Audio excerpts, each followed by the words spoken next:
sorcellerie peut changer, chez d'autres c'est tellement négatif, chez d'autres c'est trop mystérieux, chez d'autres c'est plutôt, si c'est dans le côté positif, quelque chose d'extraordinaire à avoir.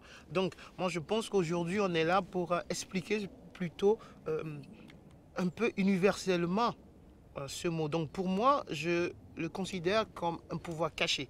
Mais après, ça peut faire du bien ou du mal. La sorcellerie, à mon avis, c'est, si on prend le côté étymologie, c'est d'avoir une puissance irréelle qui arrive à agir sur certaines choses et puis qu'on n'arrive pas à comprendre, qu'on n'arrive pas à expliquer, mais qui agit.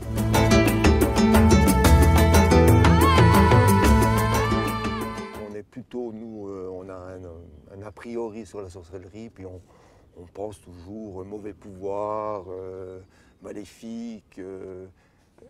Explique-nous un petit peu en deux mots, une sorcellerie noire et une sorcellerie blanche, qu'on puisse comprendre un peu, puis arriver à avoir le positif en fin de compte. L'Église, où il faut dire les choses comme il faut, qui a taxé certaines choses, parce que l'Église n'arrivait pas à comprendre ou à expliquer surtout ce qui se passe.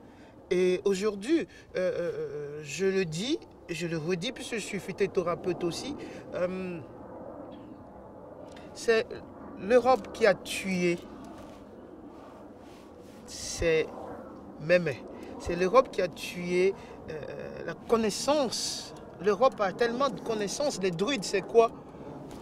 C'est des sorciers. Donc, c'est pas moi qui ai tué Jeanne d'Arc, j'existais pas à ce temps. Donc, je pense qu'aujourd'hui, on est là pour expliquer, surtout. Donc, c'est parce que il y a eu beaucoup d'ignorance, beaucoup d'incompréhension, les informations fausses ont été beaucoup circulées et puis ce qui fait que les gens ils s'embrouillent, mais c'est pour ça qu'on est là pour expliquer. Donc c'est universel, ça n'appartient pas à un continent ou à un peuple, c'est universel. Donc quelqu'un qui a un pouvoir ou une connaissance qu'on n'arrive pas peut-être à quantifier au laboratoire, peut-être, ou on n'arrive pas à expliquer, mais qui agit, on peut l'appeler sorcier. S'il le fait pour le bien de l'humanité, pour le bien de ses proches, donc on peut le considérer comme un sorcier blanc. Il y a des choses que le pape y fait. On ne sait pas comment il fait, donc c'est un sorcier blanc. Quelqu'un qui utilise ces mêmes pratiques pour faire du mal, pour nuire aux autres, pour faire mal à un peuple, ça c'est un sorcier noir, négatif. Donc c'est ça la différence. C'est qu'est-ce qu'on fait avec ce qu'on a comme force.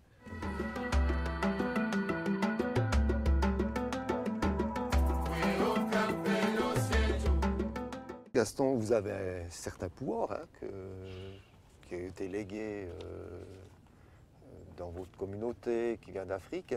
Est-ce qu'ici on fait appel à vous pour aider des gens, par exemple, qui sont à l'hôpital, qui ont besoin d'aide pour, par exemple, s'ils ont été brûlés, ou est-ce qu'on fait appel des scientifiques très rationnels, des médecins, pour aider ces personnes grâce à votre pouvoir?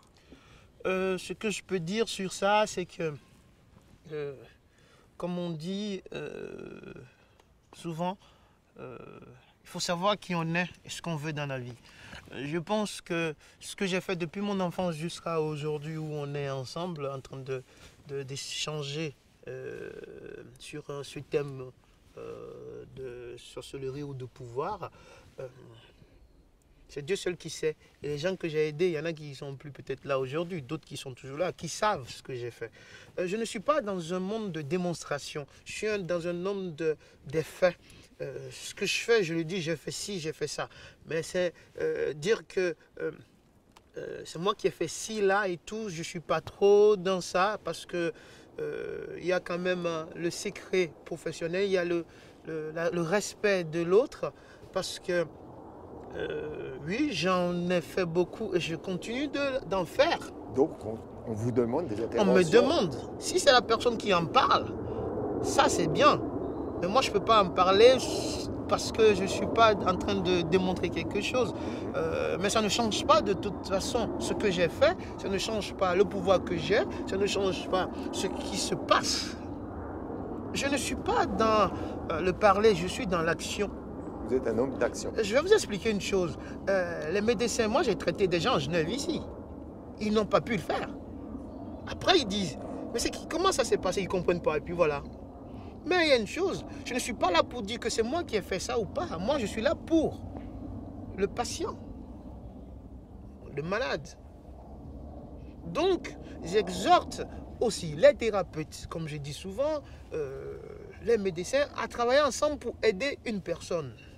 Un malade, un patient. On n'est pas là pour dire que c'est combiner les forces pour aider. C'est ça qui est important pour moi. Donc, je ne vais pas rentrer dans le jeu des extrémistes. Là. Je ne suis pas dedans.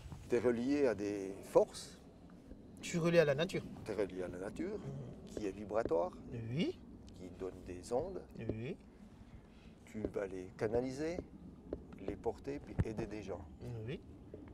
Est-ce que c'est un pouvoir caché ou est-ce que tu peux nous le... Il y a des choses qui sont cachées, d'autres pas. D'autres, ce n'est pas caché du tout. Est-ce qu'il y a des techniques? Oui, il y a des techniques. Est-ce qu'il y a des méthodes? Il y a des méthodes, mais maintenant, il y a d'autres choses. Ce n'est pas des méthodes, hein. C'est par initiation. Mais c'est tout simplement d'où on en parle. C'est d'essayer de faire en sorte que c'est une science, mais que les scientifiques doivent essayer aujourd'hui de travailler ensemble pour pouvoir aider tout simplement l'humanité. Si je prends l'exemple, je vais chez les Indiens d'Amérique, du continent américain. Parfois on dit il y a des folklore, il y a des danses et tout pour guérir quelqu'un et tout. Mais c'est une science. Il faut leur demander qu'est-ce que vous faites. Au lieu de dire mais c'est des sauvages. Ils n'utilisent pas forcément les mêmes couleurs pour chaque traitement. Ça change. Mais aujourd'hui, on sait que la science, surtout, si je prends encore l'hôpital universitaire de Genève, il y a des chambres, les couleurs, on met le jaune d'une façon, parfois c'est blanc parce que c'est calculé, c'est la chromothérapie. Mais la chromothérapie est déjà utilisée depuis longtemps dans l'Ayurveda, chez les hindous, en Afrique, chez les druides et tout.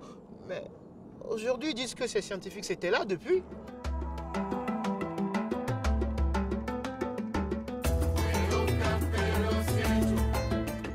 Vous m'avez parlé une fois dans une discussion, le pouvoir des plantes. Oui. Maintenant, on sait que toutes les grandes firmes vont, on sait, dans les forêts tropicales pour prendre ces plantes, pour Oui. faire des nouveaux médicaments. Vous, les sorciers en Afrique, vous connaissiez déjà le pouvoir de ces plantes. Est-ce qu'en Europe, on a aussi des plantes qui ont des pouvoirs pour aider l'humanité à se soigner? Je reviens sur ça, comme je dis, je parle du côté universel, je ne parle pas que de l'Afrique. Je connais plus de plantes en Occident que beaucoup d'Occidentaux. Et comme je dis, je suis là, ils n'ont qu'à venir, on va marcher. Je marche avec eux 1 kilomètre, je vais leur expliquer qu'est-ce que c'est cette plante, qu'est-ce que ça fait, leur mélange. Parce qu'une plante déjà, ça a son pouvoir énergétique naturel qui va traiter quelque chose. Maintenant, une plante a aussi, cette même plante a l'énergie énergétique qui va travailler peut-être du côté spirituel. Donc, la même plante fait le côté naturel et qui peut aller aussi du côté spirituel. Maintenant, comme je dis, on prend 2 poisons, c'est très scientifique. On les mélange après, ça devient plutôt de la vitamine. C'est tout simple. C'est tout simplement parce que les gens ne savent pas.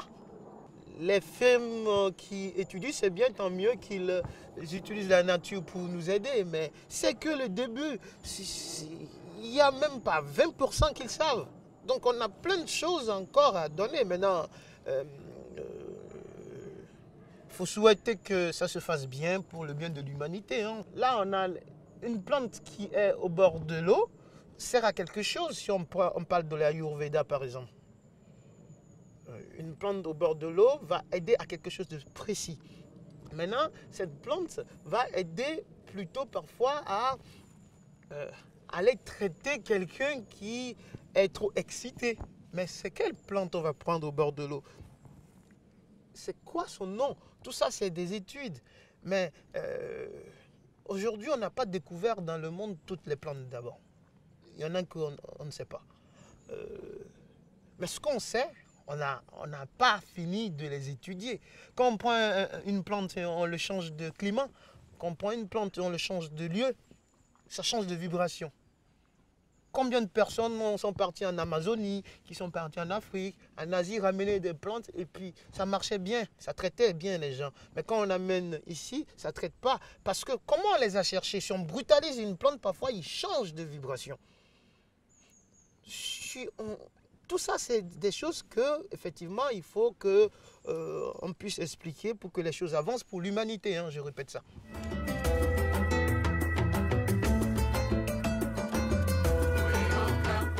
Comment on acquiert cette connaissance? Comment on s'initie? On peut acquérir ces connaissances, comme je dis. Bon, moi, il y a des choses que j'ai appris. Hein, j'ai appris beaucoup. Beaucoup. Depuis mon enfance, c'est les forêts. Mais il y a des choses, c'est le pouvoir. Là, on revient sur ça. J'ai un pouvoir. Je sais parler aux plantes. Je sais ce que c'est cette plante. Les plantes me parlent. Je suis un avec ces plantes. Donc, nous aujourd'hui, soit je montre déjà ce que je sais, et comme je dis, il y a tellement de choses à apprendre. Il y a tellement, quand je marche à Genève, je vois des plantes et tout, je dis waouh, ça c'est beau. Mais cette plante aussi, je la connais, la même chose en Afrique. Je l'ai vue en Inde. Mais on regarde ici, on l'a mis ici comme une fleur simple. Mais ce n'est pas une fleur, c'est un pouvoir, c'est un truc qui peut traiter, c'est une plante qui peut traiter quelque chose. Et ça me fait sourire tout le temps. Je me dis, il faut que j'ai le temps d'aller écrire tout ça ou de montrer à quelqu'un. Donc, c'est des choses qu'il ne faut pas aller se prendre la tête. Il y a des plantes qu'on met parfois dehors, c'est des poisons. Et les enfants, ils touchent, mais ils ne savent pas que c'est des poisons. Ça dépend, il suffit de toucher, qu'un enfant il casse et que la sève sorte, c'est un poison. Mais les jardiniers, ils vont le mettre, ils ne savent pas que c'est un poison. Donc, c'est des connaissances que nous, on a appris. Et c'est ça qu'on va montrer aux gens. Il y a des choses qu'on peut montrer simplement.